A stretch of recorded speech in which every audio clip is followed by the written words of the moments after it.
Hi ma'am, good afternoon po. OVP Media, ready na kayo? Hi, Or ready Ryan. na? Anytime. Okay. Yes. JC, are you Yes, able to ma'am. control Yes, ma'am. Yes, ma'am. ano, Yes, ma'am. the microphones? Yes, ma'am. Yes, ma'am. Okay. Oh, thank you. Ma'am, should we begin na po? Will you, ano po kayo? May opening, do you have any opening statement, ma'am, before the question and answer po? I have that statement from yung Senate hearing. Gusto mo ba ulitin ko dito yon o hindi na? I guess meron na po tayo nun, ma'am. Okay. Can you give us an update na lang po muna on the situation there at The Hague? Especially kay PRRD po and former ES Okay. Minister. Apo. So, ang update is, nasa loob sa detention si former President Duterte. Meron siyang access ngayon sa kanya lawyer na confirm na ng ICC na ang lawyer niya ay si Nicholas Kaufman. At araw-araw sila nag-uusap ngayon. Araw-araw sila nag-uusap ng kung anong gagawin sa kaso. At almost every day, meron din akong oras sa pagbisita sa kanya. Ang pinag-uusapan naman namin ay unang-una yung bayan, pangalawa yung pamilya, and pangatlo yung mga mensahe niya para sa ating mga kababayan. Ang susunod naman ay ang estado ni Attorney Bingbong Medialdea. Hindi ko lang kasi alam kung hanggang saan ang gusto niya sabihin sa publiko sa kanyang health concerns ngayon. Pero siya ay nasa hospital hanggang ngayon. Nakita naman natin yung kanyang pag-collapse doon sa ICC detention kahapon. So hanggang ngayon ay nasa hospital siya. At meron atang mga procedure na gagawin sa kanya. Hindi ko lang masabi kung ano yung mga procedure na yon.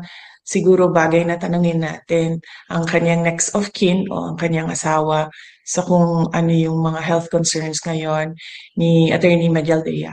Pagdating naman kay Attorney Harry Roque, wala siya ngayon dito sa The Hague. Nandito siya sa Netherlands. Pero nandoon siya sa isang lugar sa labas ng The Hague para mag-file ng kanyang asylum documents. So wala akong update kung ano yung mga pangyayari doon sa kanyang pag-file ng asylum documents. Bagay siguro na mag-request tayo ng interview with Secretary Attorney Harry Roque kung anong estado ng kanyang pag-file ng asylum dito sa the Netherlands. So, first question po from Marisol Abdurrahman, GMA News. Sola? Marisol? Wala. Jace, can you hear me? Jace? Yeah. Loud and clear. Okay, ma'am. Ma'am BP, good afternoon po. Gandang hapon. Ma'am, while you are there po, we'd like to ask lang, kumusta po ang OVP without you now, ma'am? How is it functioning po? Or kahit nandyan kayo, are you still working? Yes, ma'am. Opo. Okay lang po ang estado ng Office of the Vice President. Patuloy po kung ano man yung naiwan na mga projects sa maliit namin na budget ngayong taon na ito ay tumutuloy po siya. Daily po ang communication namin ng aming USEC at ASEC ng Office of the Vice President. And ito po ngayon, ginagamit ko na laptop, kakakuha ko lang para makapagtrabaho ako sa mga office work na kailangan namin at gawin yung mga meetings na kailangan ko gawin sa trabaho ko dyan sa Office of the Vice President. Alright. Ma'am, pasensya na ha. I hate to ask this pero may panawagan po ang palasyo na as Vice President, yet though they understand you as a daughter, a lawyer, pero bilang Vice President daw po, kayo rin ho ay meron din daw tungkulin sa mamamayang Pilipino. Kaya ang panawagan nila, ma'am, is umuwi ka na rin daw dapat dito para magampanan niyo po ang kanyang tungkulin. Ay, inyong tungkulin rather. Right, opo. I perfectly understand that. In fact, hindi ko naman din gusto talaga na magstay dito, no? Dahil ang mga anak ko, ang pamilya ko ay nandyan sa Pilipinas at ang trabaho ko ay nandyan sa Pilipinas. Pero as Vice President, may duty din ako sa isang kababayan natin, isang Filipino citizen who is held against his will dito sa ICC Detention Center. So, wag na nating isipin na tatay ko siya.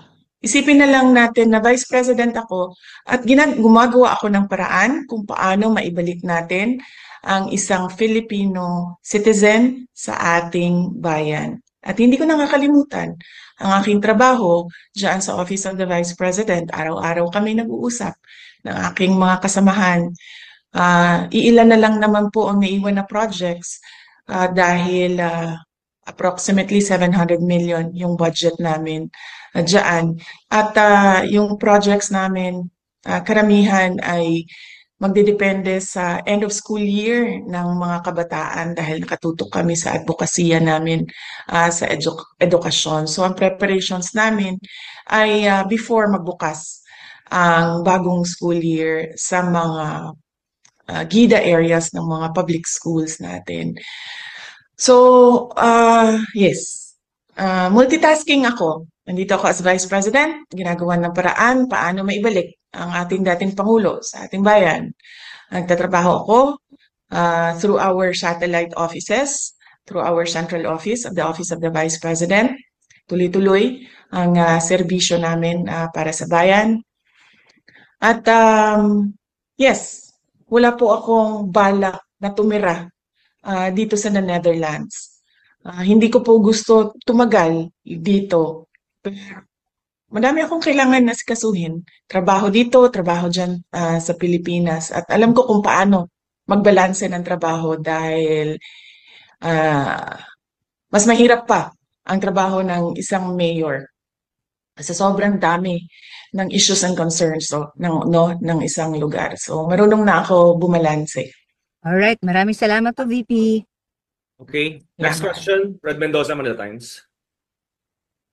Ma'am, good afternoon po, ma'am. Do you hear me po, ma'am? Yes, I can hear you, Yes, Red. ma'am. Yes, ma'am. 3 questions. Sabay-sabay ko na yun po, ma'am. Ma'am, may estimated date po ba kayo na uuwi kayo sa Pilipinas? Number 2, how much po ang gagastusin ng pamilya ninyo sa legal defense ni former President Duterte? Number 3, are you going to join na po ba the rallies of the PDP laban coming forward pag bumalik po kayo dito sa Pilipinas? Yun lang po, ma'am. Unang-una, hindi ko pa, meron akong return ticket dahil sa April yon. Dahil kailangan kasi required siya bago ka makaalis ay meron kang return ticket. So meron akong return ticket sa April.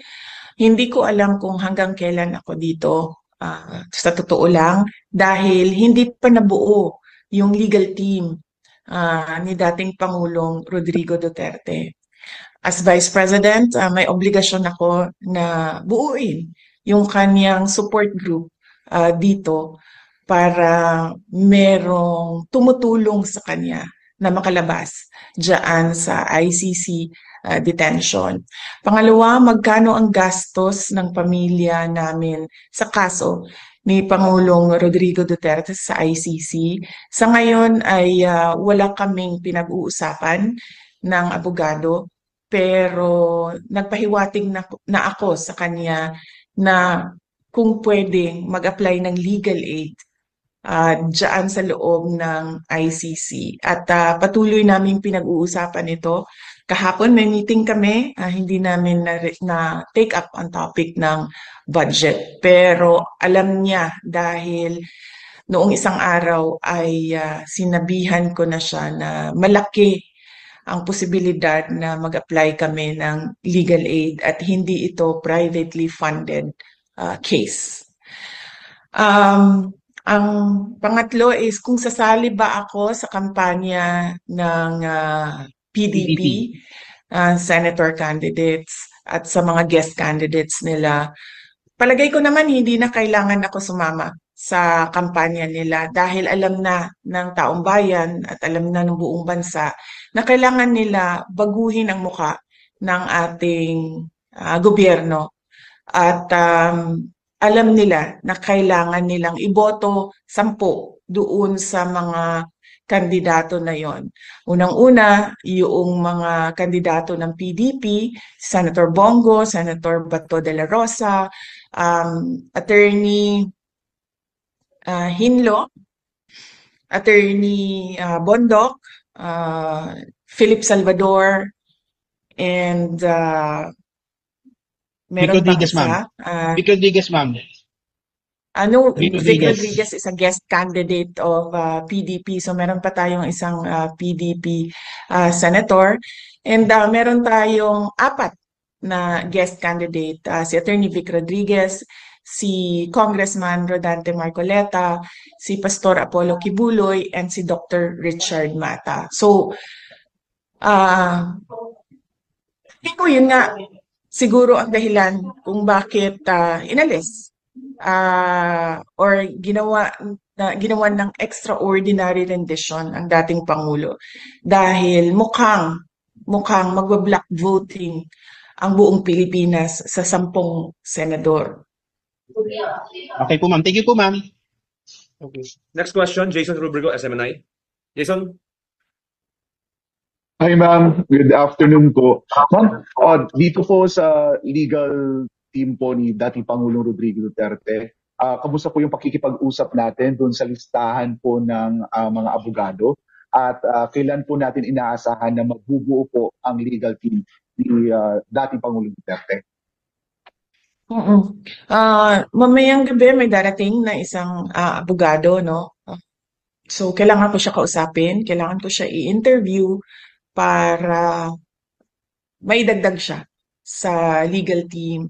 Hindi ko sila papangalanan dahil gusto ko protektahan ang kanilang privacy dahil baka mabombard sila ng kung ano-ano, no, na mga tanong o mga tawag o mga lobbying ng mga iba't ibang grupo, iba't ibang tao. So, hindi ko papangalanan yung ibang miyembro ng legal team. Papangalanan ko lang ang lead counsel natin ay si Nicholas Kaufman.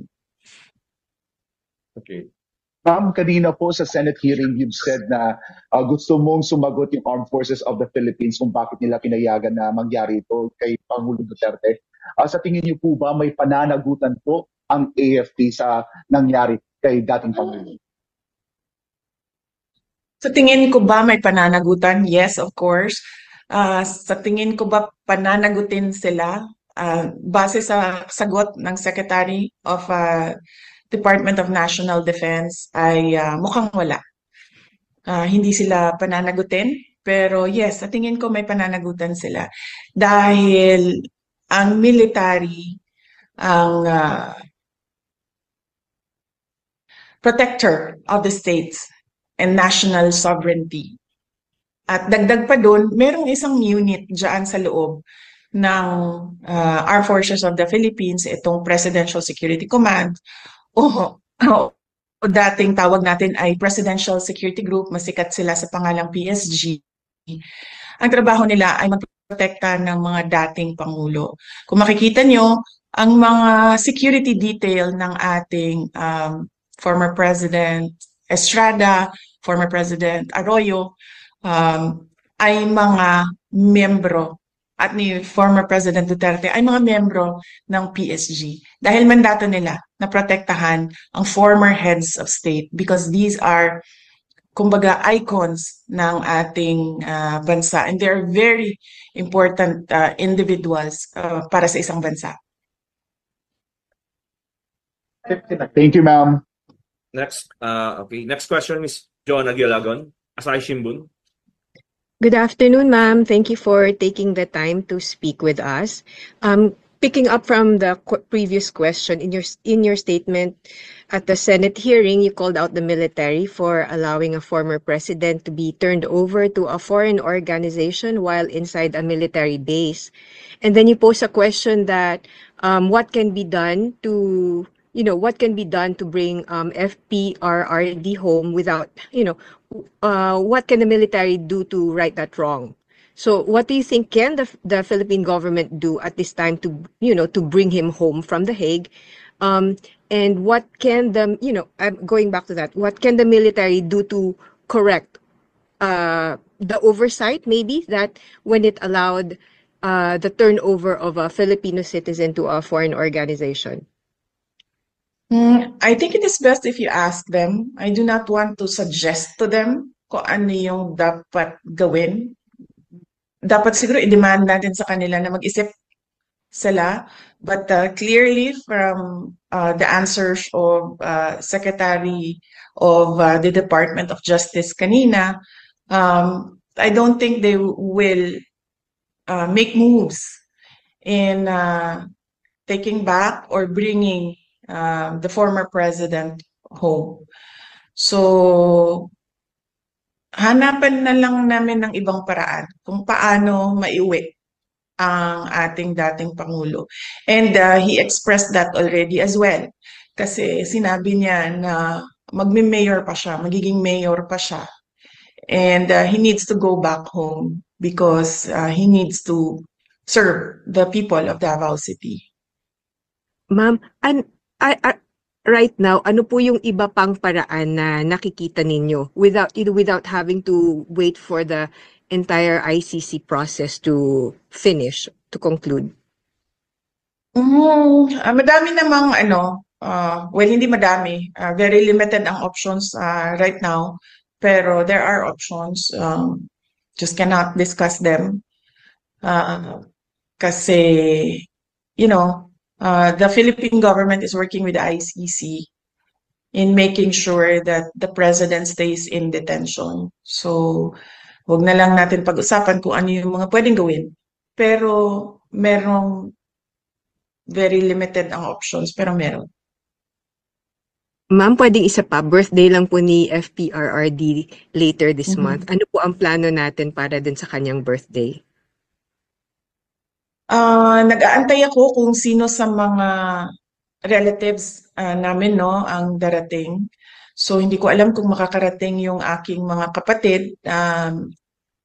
Ang plano ko ay i-apply sila lahat ng permission to visit. Kung hindi man kami payagan na sabay-sabay kami, ibigay ko na sa kanilang tatlo yung oras nung araw na yon para makasama nila ang aming papa sa kanyang birthday.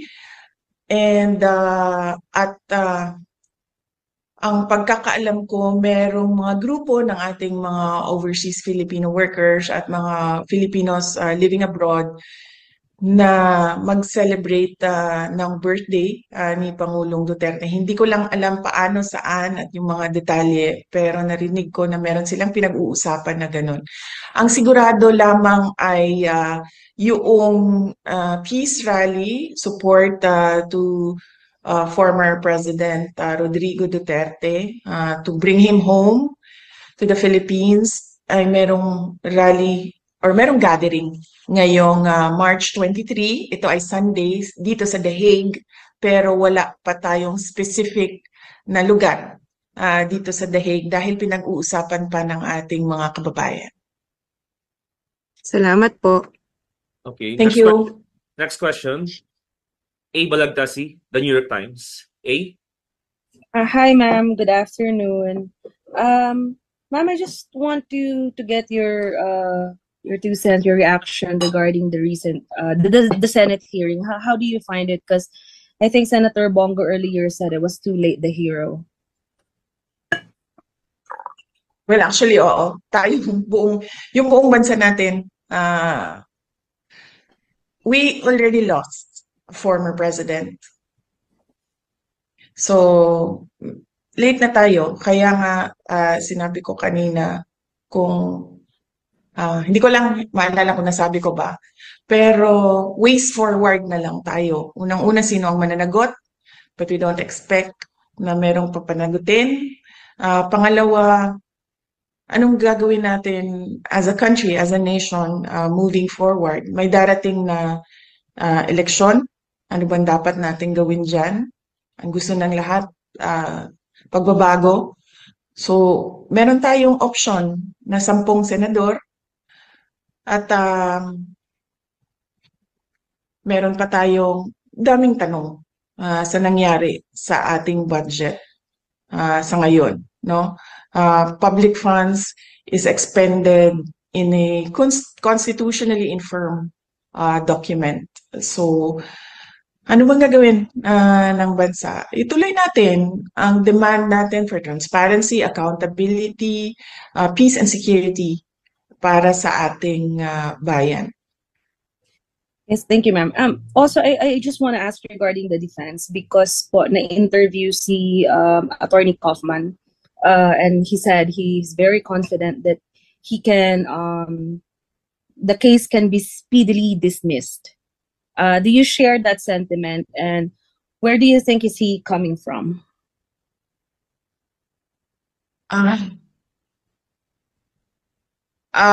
It is best if you ask him to elaborate on his answers. Pero alam niyo naman, as a relative, no, as a Filipino citizen, matagal na ang isang araw. Matagal na sa atin ang 2 araw. Pero for lawyers, alam mo, meron yan silang sarili nilang mga timelines, no? Kung paano yung proseso sa loob ng korte. But as a relative, as a daughter, I just feel na, and as a citizen, as a Filipino citizen, masyado nang matagal ang isang araw. I know this is a difficult time for your family, but I just wonder, of course, things were sudden, and I wonder what made you choose Attorney Kaufman as your lead counsel. Parang, ano po ang meron siya, bakit siya? And when did you choose him? Was he chosen for you by the court? Hindi. Ako ang pumili sa kanya. In-endorse ko siya kay President Duterte. Noong nasa ere, si President Duterte, noong kasi sinusundan ko yung airplane niya, nung naintindihan ko na kung ano yung gagawin ng pamahalaan sa kanya, gumawa na ako ng paraan na merong sasalo sa kanya na abogado dito sa The Hague. So, madaming mga pangalan ang pinadala sa akin ng iba't ibang grupo, iba't ibang tao. Meron din mga lawyers na nag-apply mismo at ginawaan ko siya ng shortlist. May inutusan ako na abogado dyan sa Pilipinas na mag-interview ng mga lawyers ng mabilisan lang. Tapos, si Nick Kaufman ang nasa top 3 ng listahan na yon. And base sa briefer na binigay sa akin ng abogado, base sa interview na ginawa niya sa mga abogado at sa kanyang, ano bang tawag niyan? Vetting, no? Pinili ko si Nicholas Kaufman. And habang nasa ere, si President Duterte, sinabihan siya at sinabihan ko lahat ng may contact sa kanya. Even ako, kasi nakausap ko siya sa telepono, sabihin niya, pagdating niya dito, na si Nicholas Kaufman, yung kanyang abogado.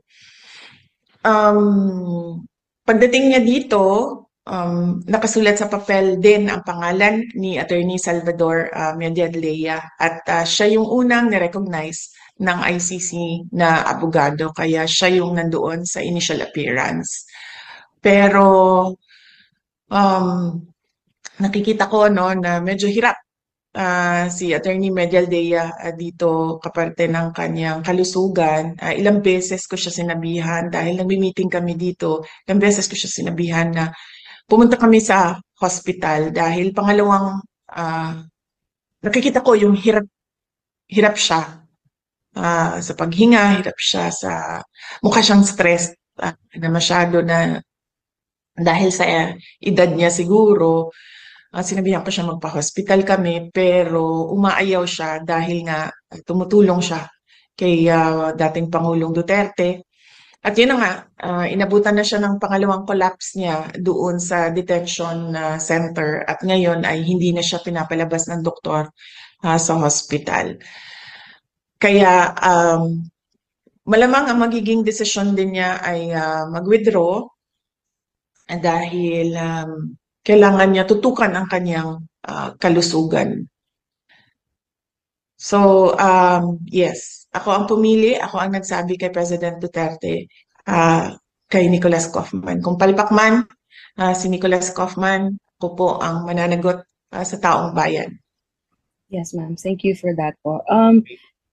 Last one question, but I mean, it's just looking forward to two things that are we're expecting within the year. Number one is, ma'am, meron po kayong impeachment battle. That's another legal battle that you're going to, a political battle. How are you preparing for that? Because initially the plan was your father will be there as part of your legal team. Now it looks like nabaliktad and kayo po yung nag-aasikaso ng legal team ng tatay niyo po ngayon, sa former president in The Hague. And number two is there has been rumors that another set of warrant is going to be served or going to be enforced, and your name is being mentioned. So how are you preparing for battles of your own when you are, as it is, taking care of your dad? Yes. So with regard to my impeachment, we already set up the legal team for that as early as 2023 when, as I said, Representative Castro announced that there are impeachment talks inside the House of Representatives. So fortunately, that team is not involved in the ICC case of support the group of lawyers for the ICC case of President Duterte so that they can focus on my impeachment case. As we speak, they are preparing witnesses and they are preparing answers to the articles of impeachment, and they will work on that and they will deal with that impeachment case for me. So the other question is, it will not matter if President Duterte is not anymore in the legal team because there are other lawyers there as well working on the impeachment case. The other question, sorry, I forgot. I missed. Yeah, meron po kasing rumors, ma'am, na may another set of arrest warrant na i-enforce po sa Philippines, and napapangalanan po kayo doon. So how are you taking that po? Okay. Well, depende. Kung lumabas yung warrant na nandito ako sa The Hague, I will surely talk to another lawyer na para sa akin naman what are my options legally. Kung ang warrant naman ay dumating na nandyan ako sa Pilipinas, tingnan natin kung anong gagawin ng gobyerno sa akin. Ma'am, one last question. I don't want to sound cheesy, but it has been a heavy week. And I think my last question would be, how are you? I'm okay. Surprisingly, I'm okay. Wala naman akong nararamdaman na wala akong nararamdaman. So on that point, I don't think I'm okay. Wala akong nakakatulog naman ako maayos. Siguro dahil sa pagod nung isang buong araw ng meetings dito. At so meron akong saktong tulog, meron akong saktong kain. Ang worry ko lang is yung mga anak ko dahil hindi talaga yan sila sanay na wala ako. Nasanay kasi sila, lumaki kasi sila na katabi ko yan sila sa tulog. At ngayon, yung youngest, no, na anak ko, yan yung katabi ko sa tulog. So, yan yung worry ko, yung aking mga anak. Dahil nawalan sila ng nanay. Yan yung hindi ko kasi magawa remotely, yung pagiging nanay. Pero yung trabaho dito at trabaho dyan sa Pilipinas, kung saan man ako, ay magawa ko siya remotely. So as long as merong mga teams, designated teams na in charge doon. Like say for example, sa OVP, may team doon. Sa impeachment case ko, may team doon. Pagdating naman dito sa ICC case ni Pangulong Duterte, may team dito, kaya ko siya gawin kahit saan man ako sa mundo. Ang hindi ko magawa is maging nanay remotely sa aking mga anak dahil nasanay sila na nandyan ako lagi. Nawala ng kausap yung aking eldest na anak dahil nasanay din yun na kausap niya ako lagi sa mga nararamdaman niya, anong nangyari sa paaralan, ganon. Yung pangalawang anak ko nawalan ng cheerleader dahil pag naglalaro yun sa kanyang soccer at basketball ay nandyan ako lagi talaga.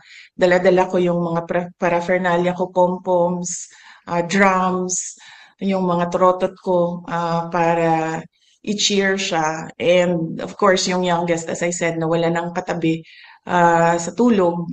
So yun yung concern ko. Thank you po. Okay, next question, Ms. Celerina Monte, Japan Broadcasting Corporation, NHK. Hello. Good afternoon, Vice President. Sorry if I have to ask you. During our interview with the families of the alleged victims of the war on drugs, they're saying or Ma'am Cel, nawala. Nawala siya, Jay. Ma'am Cel, nawala ka. Ma'am Cel, kindly fix your line. Balikan ka namin. Ano muna? Ms. Camille Samonte, TV5. You're recognized. Hi VP, good afternoon po. Camille po from TV5. I just want to ask, will you be formally endorsing Senator election? Nawala siya, Jay. Nawawala rin kayo. Camille? Wala. Ma'am Cel, andyan na kayo? Me? Hello? Camille? Yes po, can you hear me po? Yeah. Go on. Go ahead. especially yung possible Ayan po. Ma'am, yes, Camille po from TV5. I just want to ask, ma'am, will you be formally endorsing Senator Amy Marcos in the elections? Wala kaming napag-usapan, ma'am, about endorsement ni Senator Amy Marcos. Basta, let me just express my gratitude to Senator Amy Marcos for opening the Senate investigation, no? Para siguro hindi na maulit at para napapag-usapan siya sa loob ng ating pamahalaan at para mailagay officially, no, yung mga posisyon ng iba't ibang tao, iba't ibang sektor. Kasama din yung posisyon ko as Vice President at yung document na galing sa Office of the President na pirmado ng ating Pangulo. Ma'am, yung inyong impeachment trial, syempre you mentioned na you have a separate lawyers already preparing for that. How difficult is this for you because you're also taking care of the defense team of your father, former President Duterte, and yung kanyang susunod na hearing will be on September. And there were talks in the Senate na probably baka by September or October magsimula naman yung impeachment trial sa inyo. How will you balance this na? Yes, oo. Well, both cases will will continue, no? ICC will continue. The ICC case here will obviously continue. Hindi naman ito sila magsasabi na parang hindi na tayo tutuloy at ibabalik natin yung detainee sa Pilipinas. Hindi malabong mangyari yan, no? So, magtutuloy siya. Yung impeachment case ay tutuloy din at ang paniguraduhin ko lang ay merong grupo ng abogado na nakatutok doon sa dalawang kaso na yon. Ang sa akin na lang naman ay consultation at decision making, no? Sa mga bagay na sa tingin nila ay kailangan ng desisyon ng kliyente. Dito naman sa ICC case, sa mga bagay na kailangan ipresenta sa ating Pangulo kasi siya ang kliyente. Ma'am, last na lang po on my end. Nagkausap na rin po ba kayo ni Senator Ronald Bato de la Rosa because he is also among the list of alleged suspects or yung next na masaserve ng warrant?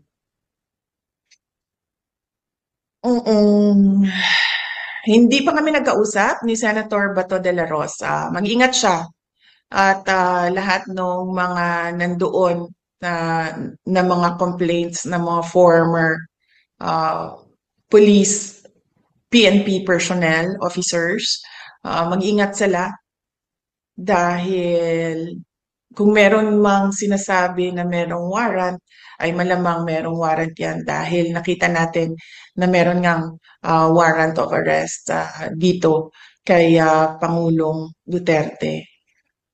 Ang sa akin lang din, no, na observation ba, noong nakaupo ako doon sa gallery ng ICC at nakikinig sa initial appearance ni Pangulong Duterte, a total of 43 cases. Nasaan na ang libo-libo na mga kaso na sinasabi ng ating mga complainants na crimes against humanity. 43 murder cases.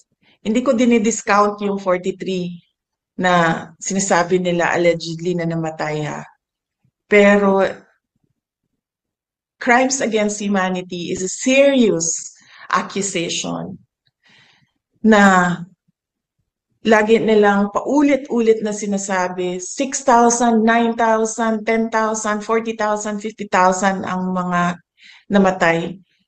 And they cannot even come up with 100 names ng mga namatay ng supposed war on drugs, which amounts to crimes against humanity. Alam mo, nahihiya ako as a Filipino citizen ngayon Nagiging, katatawanan tayo ng buong mundo na merong isang bansa na binibigay ang kanyang citizen sa isang foreign jurisdiction, foreign organization. Hindi ginagawa yan ng mga bansa. In fact, tayo nga sa loob ng Pilipinas, every time may OFW na convicted abroad, ginagawa natin ng paraan na magkaroon siya ng pardon para maibalik siya sa Pilipinas. Ito sa atin ngayon ay kabaliktaran. Akusado lang ng 43 cases, 43 counts of murder, ibinigay natin sa isang foreign jurisdiction without any legal basis at all. Nahihiya ako humarap sa buong mundo na ganito mag-isip ang ibang mga kasamahan natin dyan sa bayan, ibang mga Pilipino. Thank you, ma'am. Okay, next. Ma'am Sel, andyan na kayo. Kayo ba? Yes, ito na po. Sorry. Lino Monte, Japan Broadcasting Corporation, you're recognized. Ma'am, choppy talaga kayo. Nawawala kayo. Next question muna. Mads Villar, Net 25. Question. Hi, good afternoon, VP. Mm. Ma'am, how is the health po of former President Duterte now? He's doing okay. Hindi ko nakakausap yung Ma'am, sorry if I doktor have niya to ask dahil this.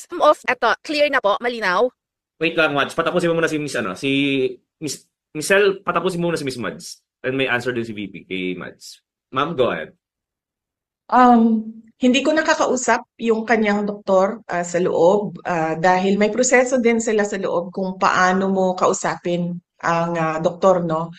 Dumadaan ako sa lawyer kapag meron akong mga tanong at ginagawa naman ng paraan ng abogado doon sa loob para makuha yung mga records, health records ng ating dating Pangulong Duterte. Personally, kapag nandoon ako, okay naman siya. Tinatanong ko siya kung meron siyang nararamdaman. Sinabi niya, ang nararamdaman ko ay natural sa isang matanda na tao, no? Masakit yung utuhod, masakit yung likod. Meron siyang nararamdaman na sa lamig, ba? So, nahihirapan siya mag-acclimatize. Kaya lagi siyang balot na balot. So far, wala siyang gana masyado kumain. Sinasabi niya, nag-request siya ng gatas at prutas at pinaabot namin yon sa kanyang doktor na yung request. Yun lang. And dati pa naman natin alam, no, na medyo mahina na yung pandinig ni Pangulong Duterte dahil din sa kanyang edad at medyo mahina na rin yung mata niya dahil din sa edad. So, nothing, I don't see any serious health problems at the moment sa kanya. All that I see are yung dala ng katandaan. Yes, ma'am. Ma'am, may panawagan po ba kayo or message sa supporters po ni former President? Yes, opo. Unang-una, i-demand natin na may managot sa nangyari sa ating bayan na nawalan tayo ng former president. Pangalawa, ito patuloy natin ang pagtatanong sa ating pamahalaan kung ano bang nangyayari sa pera ng bayan, sa budget, sa PhilHealth, sa peace and order natin. Ano bang mga pulisiya natin sa economy dahil lubog na sa kahirapan. Yung mga tao, hirap sa pagkain. Patuloy nating i-demand, as I said, paulit-ulit, transparency, accountability, peace, and security ng ating bayan. Opo. Ma'am, last na lang po on my end. Ilan po lahat yung magiging member ng defense team ng former president po? Magdidepende siya, ma'am, kung legal aid siya or privately funded case, no? Sa ngayon, kailangan pa namin pag-usapan ng abogado kung ano ba ang mangyayari sa gastusin sa kanyang kaso. Pero as I said kanina, nag-express na ako sa lawyer initially na there are discussions and moves on the part of our family to apply for legal aid. Salamat po. Thank you, BP. Okay. Ma'am Sel, are you okay na? Yeah, okay na po. Malinaw na po ba? Sorry. Yeah. Ma'am, sorry. My first question is, how optimistic are you that the former president will be granted an interim release? I do not know, ma'am. I've not read any documents about his interim release. I've not heard the statements of prosecutors with regard to interim release, lalo na sa ating mga judges. So, hindi ko alam kung how it will sway, kung meron man siyang request or application for interim release. Hindi ko masagot ang chances niyan. At ang optimism level ko sa ngayon ay 0, but only because hindi ko naririnig kung ano ang sasabihin ng prosecutors at ng judges. Ma'am, another question.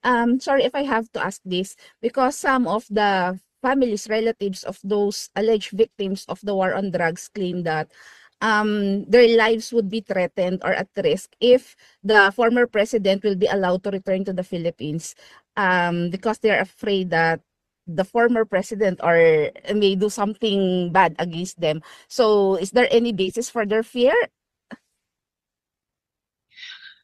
None at all, ma'am. Matagal naman namin alam na merong investigation na ginagawa sa loob ng Pilipinas dahil nakukuha namin yung information sa mga abogado mismo na gumagawa nun at sa ibang mga government personnel. No? Hindi ko na lang sasabihin kung ano yung mga opisina na yon. Kaya nga nagkaroon ako ng meeting, Zoom meeting with the Secretary of Justice noong 2023. Kasi sinasabi ko sa kanya na naiintindihan ko na merong investigation na nangyayari. Pero wala kasi talaga silang jurisdiction. So, I was picking his brain on what his thoughts were about this. But I did not tell him that I knew that there were investigations and interview of witnesses. So I asked him what is his position. And then he gave differing answers back. So I went up directly to the office of the president. That is why I wrote the letter about the ICC. And that is why we have a letter, a response from the office of the president na sinasabi niya na he will protect national sovereignty and then he doesn't recognize the ICC jurisdiction dyan sa ating bayan. So, yun, ma'am. So do you believe on the reasoning of the president that he's just honoring the agreement with the Interpol, or it's just like a lame excuse to surrender the former president to the ICC? Wala naman tayong obligation na mag-cooperate sa Interpol, ma'am, kasi yung ICC warrant, yung warrant na hawak ng Interpol is an ICC warrant. So hindi mo naman, you cannot just take one and leave the other because the Interpol was holding an ICC warrant. So naturally, cooperating with the Interpol is cooperating with the ICC. I think klaro naman na talaga yon, no, sa atin lahat na yung pamahalaan talaga natin ang naghatid na sa ating Pangulo doon sa dito sa The Hague, sa ICC. Mambalikan ko lang yung concern ng mga family members ng mga victims. Nakita niyo po ba si Pangulong Duterte? Alam na namin, 'di ba, na nag-iimbestiga, nag-i-interview ng witnesses. Alam namin kung sino, alam namin kung saan, pero wala siyang ginawa talaga. Pinabayaan niya because he was of the belief that as a Filipino citizen, the government will not cooperate once there is a formal investigation that will happen inside the Philippines or once there is a warrant of arrest. So wala talaga siyang ginawa sa mga witnesses, sa mga family members. Pangalawa, nakita nyo, kailangan siya itulak ng mga pulis para gumalaw. At kailangan siya itulak akyat ng eroplano. So, wala na siya physically magagawa sa mga family members at sa mga witnesses. Pwede ba siya mag-utos ng mga tao na, on my behalf, gawin ito, gawin niyo yan? Pwede siguro, pero hindi niya ginawa noon. Ngayon pa ba niya gagawin? 'Di ba? Na nandyan na siya. And meron ng protection yung mga family members. Meron na silang protection ng ICC at meron silang protection ng Philippine government. Their fears are unfounded and hindi ganyan ang tatay ko. Kung ano man yung kailangan niya sasagutin niya yan. Pero Ma'am, hindi siya magtatamper ng evidence. Kasi unang-una, wala naman talagang ebidensya. Hindi ko alam paano umabot ito sa isang kaso. At hindi siya makikialam sa witnesses dahil isa siyang prosecutor noon. At alam niya kung ano ang violation niya as a lawyer kung nagtatamper ka ng evidence at nakikialam ka ng witnesses. So, unfounded yung fears, walang basihan. Sinasabi lang nila siguro yan para, I don't know, huwag pabalikin ang Pangulo sa ating bansa. Bakit ayaw nila pabalikin? Well, meron silang mga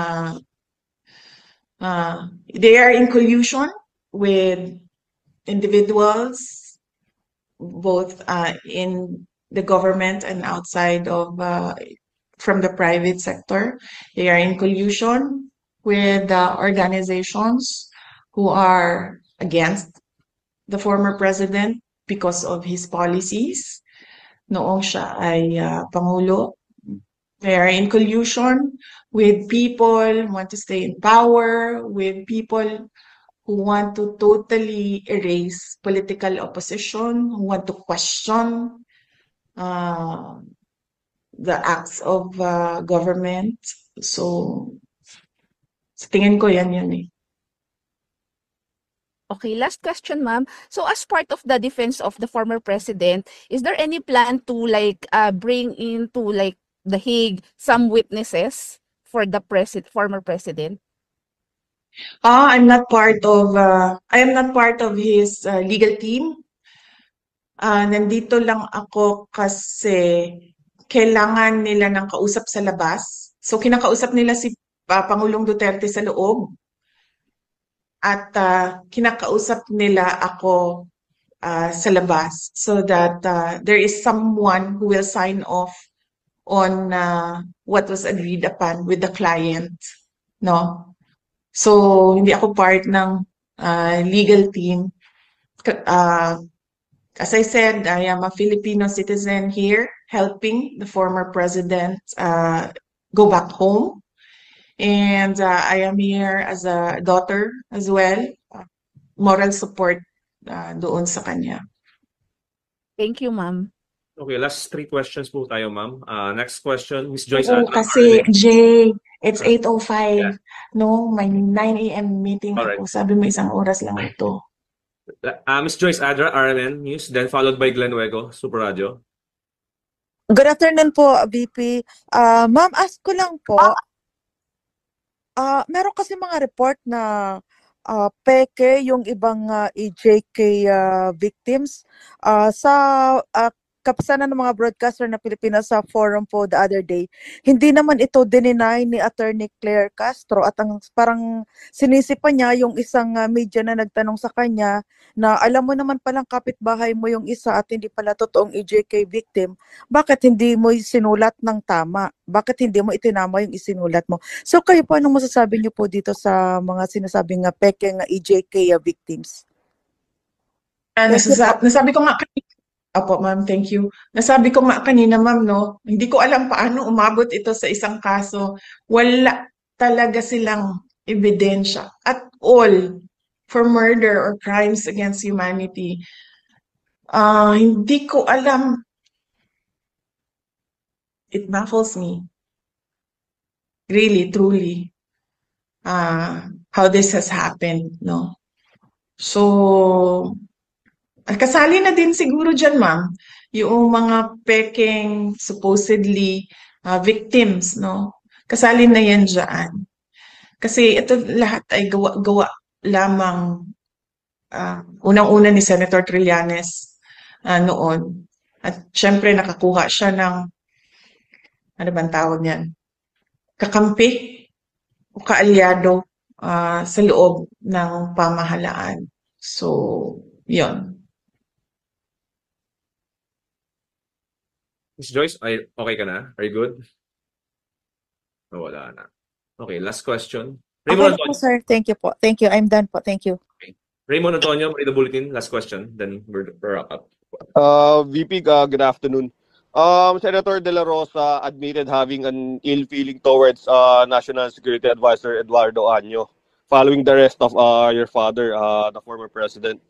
How about you, VP?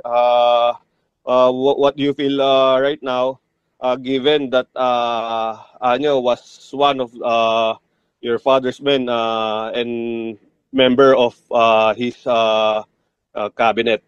And lastly, Vice, meron din po kasing lumulutang na I don't know how would I say this, report or rumor na there was a traitor in the Duterte camp that also led to the arrest of your father, VP. Thank you. Okay. Hindi ko narinig. Anong sabi ni Senator Bato de la Rosa daw kay Año? According to Senator De La Rosa, the senator was disappointed to Secretary Año. He felt Disappointed. bit betrayed, knowing na Secretary Año previously worked as PRRD's former AP Chief of Staff and DILG Secretary then. Kasama siya sa nagplan nung supposedly alleged kidnapping ni PRRD going to The Hague. May I add, VP, may report kasi kasama siya doon sa core group na nagplano doon sa arrest ni former president. And then, sabi po ni Senator Bato, out of courtesy daw po, sana nasabihan man lang kayo about the arrest. That's it, VP. Thank you. Okay. Alam mo, tinanong na rin ako kanina, di ba, how am I? Sabi ko, kanina wala akong nararamdaman. Sa totoo lang, wala talaga akong nararamdaman. Hindi ako galit, hindi ako disappointed. Nothing at all. Kasi pointless naman na mag-harbor ako ng feelings about what happened. Hindi na siya maibabalik. Hindi na mababalik si Pangulong Duterte sa Pilipinas. So what we should do as a country is move on from what happened. No? What will we do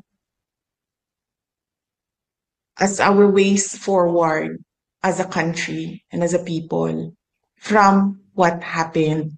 Magalit man tayo, walang papupuntahan yung galit natin. Dahil hindi naman yan sila papanagutin ng pamahalaan eh. Nakikita nyo yung mga sagot nila, wala na sa ayos, wala na sa rason, wala na sa common sense, wala na sa batas. Pero walang magagawa laban sa kanila. So we should move forward from what happened, and the country should decide, the people should decide saan ba tayo papunta base sa nangyari. Kung meron bang traitor doon sa loob ng grupo na nag-usap sa Hong Kong, nandun ako sa kwarto sa mga nag-meeting with former President Duterte. Hindi ko matawag siguro na traitor, pero sigurado ako sa dami ng tao doon sa loob ng kwarto na yun, ay meron talagang nagsasabi kung ano ang pinag-uusapan doon sa loob. Kung kanino nila sinasabi, hindi ko alam. Pero kung sino ba ang nagsabi na may traitor? So malamang kung yung nagsabi na may traitor doon sa loob, malamang siya yung kausap noong tao na nandoon sa loob sa kwarto sa Hong Kong. Klaruhin ko lang na nag-divide ng trabaho doon sa loob ng meeting ngayon. Ako ang nag-moderate sa meeting. Tinanong ko si President Duterte kung ano ang desisyon mo at ano ang gusto mong gawin. Ang sinabi niya, gusto ko umuwi sa Pilipinas. Hindi ako titira sa ibang bayan at hindi ako magtatago. Yun ang sagot niya. And Attorney Bingbong Medaldea was tasked to do the legal remedies pagdating sa loob ng Pilipinas. Ang desisyon na agahan yung flight, ang flight nila ay alas 4, ang desisyon na agahan yung flight ay galing kay Pangulong Duterte dahil ini-expect niya dadalhin siya sa korte. Kasi yun ang dapat na ginawa doon sa arrest warrant. Kung may traitor man, malamang dahil merong nagsabi merong traitor, traitor siya siguro sa information at binigay niya doon sa kabila. But I don't think meron siyang binigay na information na valuable din sa Philippine National Police dahil alam naman ng lahat at hindi tinago na uuwi si Pangulong Duterte at kung anong oras siya uuwi sa Pilipinas. At ang desisyon na umuwi ay sa kanya. Sabi niya, hindi siya magtatago. Uuwi siya ng bayan niya. Oh, are we good na po? Ma'am, any parting ways? Any parting statement po, ma'am? Yes, opo. JC, nagpapasalamat ako sa iyo, sa Office of the Vice President dahil sa inyong pagtutok sa inyong mga sariling trabaho dyan. At nagpapasalamat ako sa ating OVP, Media Beat, sa pagkakataon na makapag-usap tayo ngayong hapon na ito. Pakiusap ko lang sana kung ano yung sinabi ko ay yun ang maisulat at maisapubliko. Yun lamang ang pakiusap ko at huwag i-interpret ang aking mga sinabi according to sa opinion ng mga tao, kundi isulat lang siya kung paano ko siya sinabi. Factual lang yung presentation ng news items. Yan yung pakiusap ko sa inyo. At nagpapasalamat ako sa ating mga kababayan sa pagpapakita ninyo ng suporta sa ating dating Pangulong Rodrigo Duterte. Gusto niyang malaman ninyong lahat na alam niya kung ano ang nangyayari sa ating bayan. At sinasabi niya lagi na kung ano yung dapat naipakita niya sa buong mundo, sa inyong mga Pilipino, kung ano yung governance, ano yung dapat na nakikita natin sa pamahalaan. At yun ang i-demand natin lagi sa ating mga opisyal ng gobyerno. Ulitin ko, aking pagpapasalamat sa inyong lahat. Magandang hapon po.